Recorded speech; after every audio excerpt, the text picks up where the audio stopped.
My name is Perry Bryant. I'm with the Alliance, West Virginia Climate Alliance, and I'm delighted to be here today to help release the a Citizen's Guide to Climate Change. This publication was designed to begin a dialogue with the citizens of West Virginia. In order to have that dialogue, we thought it was really important for people to have a very clear understanding of what are the basic science of what's causing climate change. What are the impacts, whether it's more deadly floods, more severe wildfires, or more damaging hurricanes? And most importantly, what are the potential solutions out there for addressing climate change so we avoid some of the worst impacts? This is an enormously complex issue.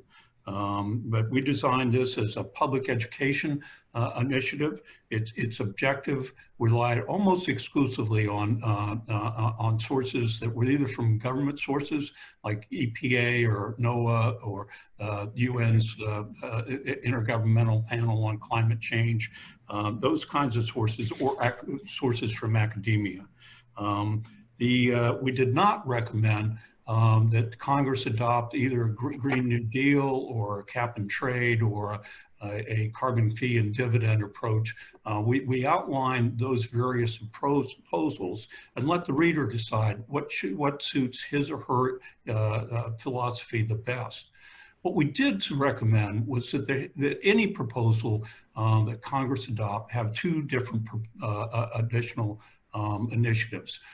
First is an environmental justice to ensure that low-income people and people of color don't pay a disproportionate, have a disproportionate impact for the changes in climate legislation. Secondly, there needs to be what we call a just transition to assure that coal miners and coal communities are not left behind as we transform into a low carbon economy. We can be here in the heart of coal country. We can be both for treating the earth with dignity and respect and treating miners with dignity and respect. Those are not mutually exclusive proposals and proposals. But I firmly believe that next year, Congress is going to consider climate change legislation. It's really important that West Virginians who are dependent on carbon, we have a very heavy carbon environment, economy, and we're going to be impacted by this. And so it's important for people to know what are the various proposals, how it's going to impact West Virginia. There's an old adage that's if you're not at the table, you're on the menu. And I think that applies in this situation. The more people know, the more they can be engaged in this dialogue, the better off West Virginia is going to be. But we need to begin to have that dialogue now. With that, I'm going to conclude my remarks and introduce Angie Rosser, who's the Executive Director of the West Virginia Rivers Coalition. Angie. Thank you, Perry. Good morning, everyone. I'm Angie Rosser with the West Virginia Rivers Coalition, and we've been studying a lot about this, about climate change and what does it mean for West Virginia and what can be done. And this guide is to invite and begin to stimulate a conversation around those very questions on a broader scale. And it helps us to examine what those local impacts are on our water, on our lives. For West Virginia, what we're learning is that we're likely to see more frequent and intense precipitation causing more severe flooding. The science also tells us that we're going to see extreme swings between severe flooding and severe drought, a lot of variability that raises grave concerns for public safety, water security, and of course, economic costs. Warming temperatures are another significant climate-related disruption for our ecosystems in West Virginia. For example, our state fish, the native brook trout that flourishes in our cold mountain streams, simply can't survive and won't survive as waters warm. And then as Perry mentioned, we have this very unique kind of human and economic dimension to climate change response in West Virginia, as many of our families and communities have historically relied on fossil fuel industries for jobs. And as Perry also mentioned, we believe climate change legislation is coming, and that we need to make sure that we, as West Virginians, have a voice in making sure that our workers and our communities are not left behind as the nation transitions into a low carbon economy. The good news is we have assets to capitalize on right here in West Virginia. We have skilled workers to jump into 21st century jobs if given a chance. And we also know that we have, cutting emissions is not going to be enough. And there's another powerful role that West Virginia can play as a carbon sink, that there's great potential in our forests and other ways that we can use our natural landscapes to build what are called natural climate solutions that help actually pull that carbon from the atmosphere. So West Virginia Rivers Coalition is very pleased to be part of this emerging West Virginia Climate Alliance. We encourage everyone to check out the guide and start the conversation with us. You can find more information on climate impacts in West Virginia. We have the guide posted as well as other ways to get involved at wvrivers.org/climate. And I get to toss it over to Gary Zucker with West Virginia Citizen Action. Over to you, Gary. Thank you, Angie. Yes, my name is Gary Zucker. I'm Executive Director of West Virginia Citizen Action Education Fund. And we're one of the groups producing the climate guide that we're unveiling today. And I'd just like to talk a little bit about this summer. We've had the most days over 90 degrees here in Charleston that I can ever remember. Much of the West Coast is burning. Meanwhile, the Gulf Coast is flooding under wave after wave from a record number of hurricanes and storms. Unfortunately, this is just the beginning of what our changing climate has in store for us, our children, and our grandchildren, unless we take successful measures beginning with this new Congress to address this generational crisis. Right now, we're experiencing a global pandemic that's dominating both the news and our lives as we take heroic measures to limit the damage and suffering from this unseen menace. However, pandemics eventually end and life will be allowed to go back to its normal routine. Not so with climate disruption. We may be the last generation to grow up in a comfortable world that is much like the one our parents and grandparents grew up in and raised families in. Our Mother Earth has a fever, and it's getting worse every year. Unless we pull together as a nation and a world community to address this coming catastrophe, the human race will reap an uncertain future that no one now living has ever experienced. This climate guide is an educational tool written for West Virginians by West Virginians that will hopefully help move us from discussion to action here before we hit the point of no return on climate change. Congress must take up the challenge of addressing this most critical of threats, and our nation, along with others, must apply an equal amount of effort and resources as was directed to the world wars. During those times, humanity was fighting for democracy. This challenge requires us to come together to fight to heal our home planet. The optimal time to begin this global effort was 10 to 20 years ago, but the best time for us to start is right now. Let's roll. And I get the privilege to introduce Pam Nixon, who's with the NAACP Environment and Climate Justice Committee. Pam, take it away. Thank you, Gary. Hello, I'm Pam Nixon with Charleston Branch NAACP.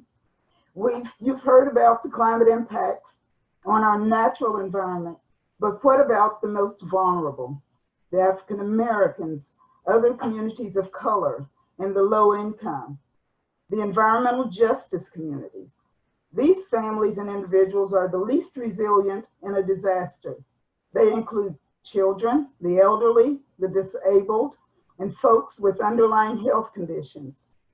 People with, people with little or no health care or home or rental insurance who barely make it from paycheck to paycheck. Their homes are older with insufficient insulation, and they spend a higher percentage of household income paying energy bills that more affluent households can afford. When disaster hits, They're more likely to be displaced from their homes. They may run out of their medications or lose them. They have a lack of transportation. They lose contact with family members and even become unemployed, as we've seen during COVID-19. The stress can lead to mental health issues that can take years for recovery, if at all. And children are just as vulnerable. The mental trauma can linger into adulthood, especially if left untreated. The Citizen Guide to Climate Change recognizes and supports addressing this issue. So as we transition to clean energy, our federal and local policies must include strengthening the resiliency and livability from disasters in all communities to ensure a healthy outcome. And now our next speaker is Jim Probst, the State Coordinator for Citizen Climate Lobby. Jim?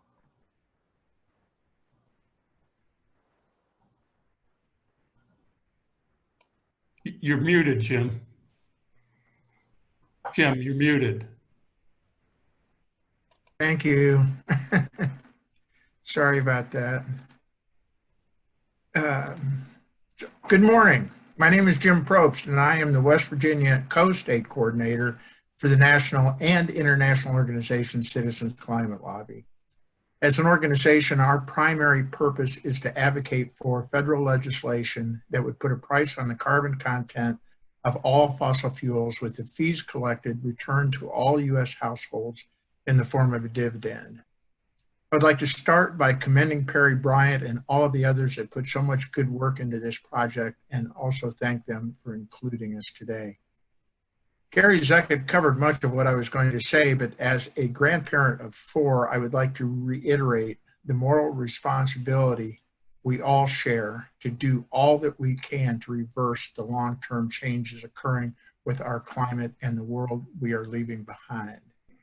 The thing is that in addressing climate change, there is tremendous opportunity. There is opportunity to quit knocking the tops off of mountains, to quit sending men and women underground, subjecting them to the possibility of black lung disease and a slow, painful death, to quit pumping our soil full of toxic chemicals to retrieve energy that is available to us every day from the sun and wind. We can quit fouling our air, that there are no longer children attached to asthma inhalers. And there is opportunity in the creation of millions of jobs in a clean energy economy, while at the same time rebuilding and renewing our communities that have been left ravaged by the destructive practices of an extraction economy. We all need to speak up, to contact our elected representatives and ask for meaningful action to address our changing climate, to ensure a livable planet for all of us and all of those coming along behind us.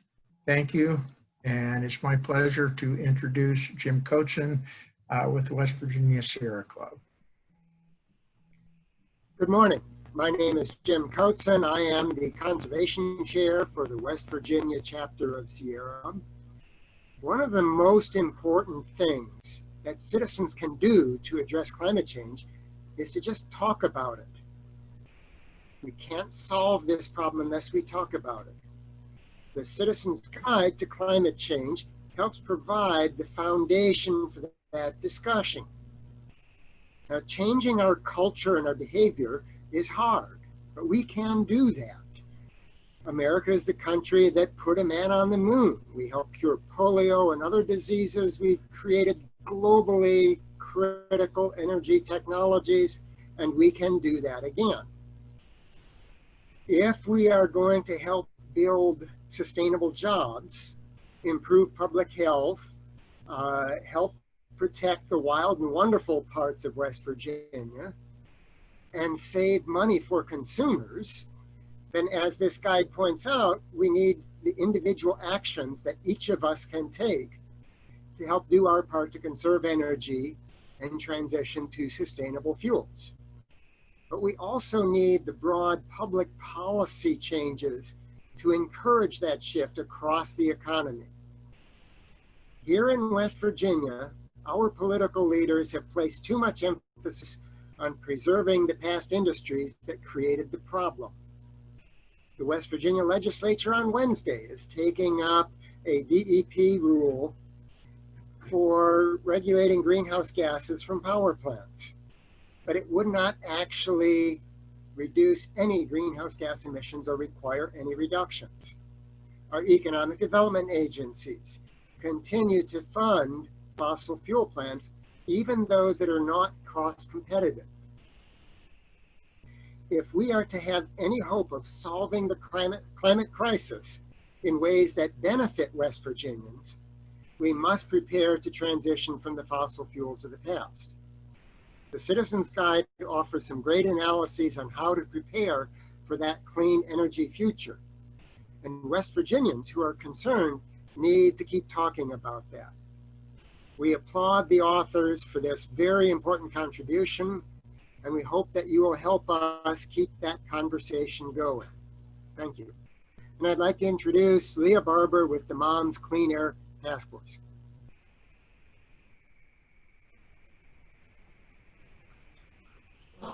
Good morning, everybody. I would like to begin by expressing gratitude for those who have dedicated their time, expertise, passion, and insights toward the critical publication of A Citizen's Guide to Climate Change. While we all find ourselves in the midst of defining an ever-changing sense of normal, we know that the stakes for securing a healthy climate for future generations have never been higher. The West Virginia chapter of Moms Clean Air Force is excited to support the distribution and message of A Citizen's Guide to Climate Change, as well as amplify the mission of the Alliance through our organizational efforts.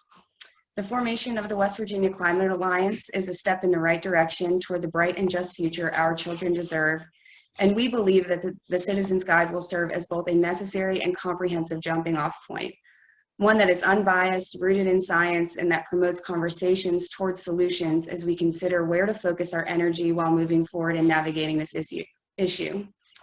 The myriad of inputs that make this issue so complex mirror the complexity of potential solutions as well. However, we believe that these solutions do not linger out of reach, as we've heard many people talk on this call today.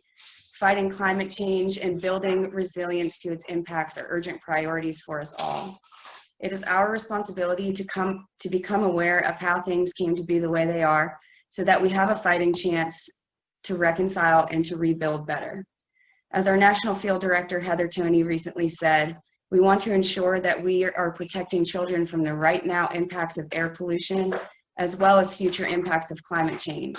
And it is impossible to consider surviving future extreme weather events without thinking about climate change and encouraging meaningful action.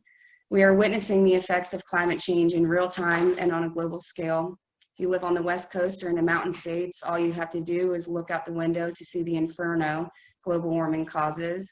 If you live in the South and the East, you need but step outside into a torrent of hurricane-force wind, floodwaters, and rain. In addition to these extreme weather events posing a threat to our homes and businesses here in West Virginia, the impacts of climate change on children's health are many. Climate change exacerbates the symptoms of children with asthma, increases risk of vulnerabilities due to heat exposure, increases severity of allergies, as well as the prevalence of insect-borne and bacterial diseases. My experience during the time of novel coronavirus has amplified one major sentiment in particular, one that I believe is projecting loudly off the soundboards of all people in all places during this time.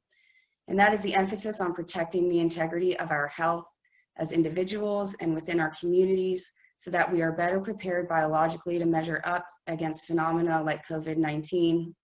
In a very similar way, we must act on climate change now in order to protect our children and families, as their health, wellness, and the integrity of the natural environment that we all directly depend on is not a partisan issue.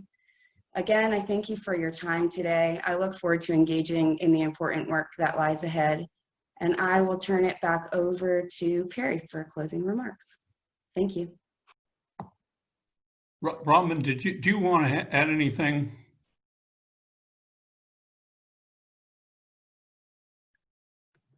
Well, if not, we're more than happy to take.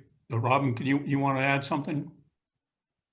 I'll just say that OVEC and West Virginia Interfaith Power and Light do support this guide. Great. I mean, that really has to mean the intent of the West Virginia Climate Alliance is to be a very broad-based organization, to have faith-based, the environmental community, civil rights organizations, other civic organizations, young people all at the table as we begin this very difficult process of educating West Virginians about climate change, the impacts, and the potential solutions. With that, we're happy to take any questions that Brittany or Kathleen might have. Sure, I have a question. Well, thank you guys so much for holding this. I would turn my camera on, but there has not been a shower yet this morning. But I'm curious if you could talk just a little bit more about the impetus for putting this together. Was there some specific event? Were people asking for something like this, or did you just see it as like a missing piece of information that could be helpful when having conversations about climate change in West Virginia? Yeah, there really wasn't, for me anyway, one particular event that triggered the need to develop a citizen's guide to climate change. It really was talk to my friends and neighbors and beginning to understand that they didn't have a basic understanding of climate change. And if you start talking to them about cap and trade versus carbon fee and dividend versus Green New Deal, I mean, their eyes would just glaze over. And so we thought it was very important to begin that educational process so that people could fully understand what was being considered and what's going to be the impact on West Virginians and our state. Because I think Angie is exactly right. West Virginia has an awful lot to offer in terms of solutions, particularly natural solutions. Anybody else want to add to that? Great. Kathleen, I don't know if you have any questions.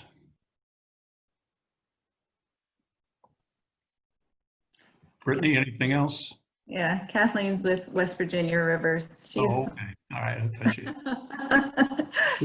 we hope get all the online resources on board. So we hope that's helpful. And I think as a climate alliance, what we'll be doing is to look to continue to build that out. I mean, again, this is just the beginning. This is the first step. And I just to tag on to what Perry was saying, I think, you know, what as our organization started really looking into the issue, you know, the major information seemed to be, you know, our common understanding was, oh, the glaciers are melting and the sea level is rising, but that's not West Virginia. So, you know, when we started digging deeper into some of the science and information, even the researchers in West Virginia who are doing work in this area, that we have, you know, we're facing quite a bit of impacts. Everything from the flooding we mentioned to kind of like these idea of climate migration and refugees is really going to affect this region. Some fascinating analysis there. So I think what I hope for with the Climate Alliance and with this guide is that as a West Virginia community, we can start having a conversation, because we have unique impacts, unique things to offer, as Perry mentioned, and you know, in certain ways are part of this, like we're kind of a fulcrum of the national policy debate of what's going to happen in West Virginia and Appalachia as we transition. So to have a strong voice in that seems really timely and important, and why we're glad to be a part of this. Brittany? Yeah, well, that's a really good segue into my follow-up question, which would be, you guys said this was the beginning of this type of dialogue. What comes next? For example, I know I often hear from folks who have concerns about communicating about climate change to someone who may not believe in it. So given sort of some of what we hear here in West Virginia, are there steps, what are we looking toward in the future as far as continuing the dialogue? Well, we're just in the planning stages of having a statewide town hall meeting in early December. We haven't been able to nail down our preferred speaker on that, but clearly that kind of approach, being able to utilize social media and other and earned media to explain people, particularly as this legislation starts to go through. It's likely to be very complex, have a lot of moving parts. It will not be easy to message. It will be very difficult, but we intend to continue to do that.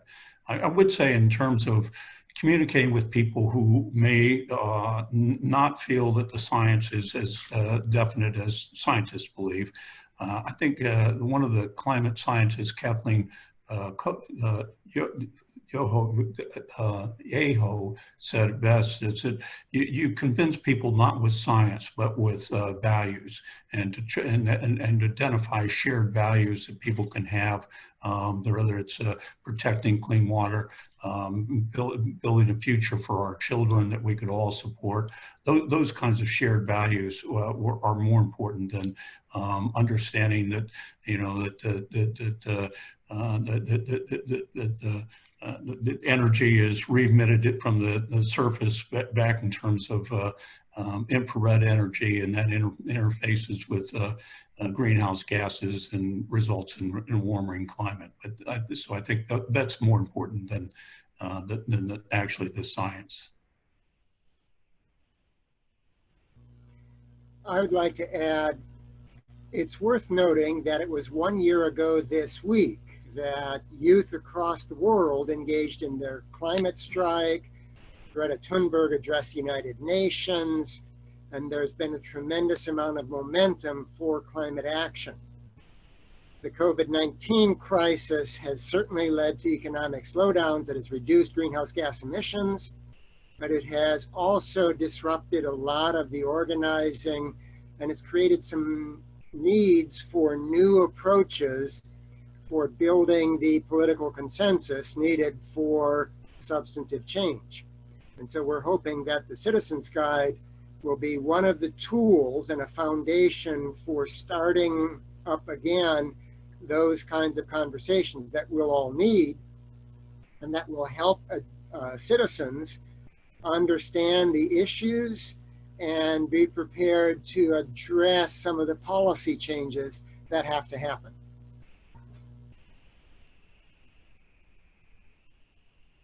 Brittany, do you have anything else? No, I am good. Thank you guys very much. Thank you for participating. We greatly appreciate it.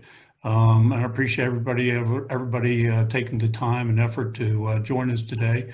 I look forward to continued public education around this very important topic. Thank you.